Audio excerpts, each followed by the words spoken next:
Hello বন্ধুরা, নমস্কার। আজকে আমি ডিম দিয়ে এখানে দুইটা টমেটো দিছি, দুটো তেলের টমেটো দিয়ে দিচ্ছি, একটু জিরা বাটা আদা বাটা দিলাম, আর দুইটা পেঁয়াজ কুচি দিলাম, আর এখানে দিলাম গরম মশলা গুঁড়ো। এখন তরকারিগুলো আমি ফ্রাই কষাই ফেলছি বন্ধুরা। এখন দিয়ে দিচ্ছি ডিম।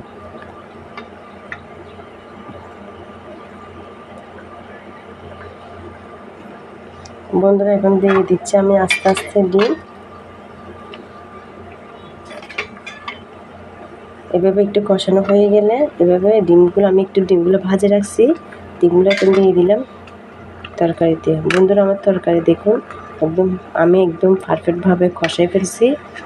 আদা জিরা আর দুটো পেঁয়াজ কুচি, দুটো টমেটো কুচি, আর গরম মশলা গুঁড়ি, আর হলুদ, আর একটু মরিচের গুঁড়া, আর স্বাদ মতন নুন দিয়ে বন্ধুরা আমি এইভাবে তরকারি রান্না করছি।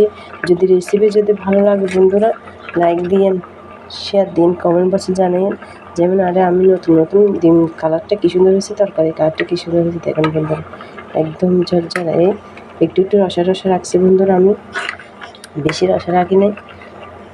আমি এখানে নিচ্ছি বন্ধুরা, আমি 5টা ডিম, আবার একটা ডিমের মধ্যে আমি এখানে টুকরা করে ফেলছি বন্ধুরা। দেখুন এখানে এইভাবে টুকরা করতে, আপনারা এটা আমি টুকরা করার মাহিতে হচ্ছে, আপনারা চাইলে এইভাবে টুকরা করে এভাবে রান্না করতে পারবেন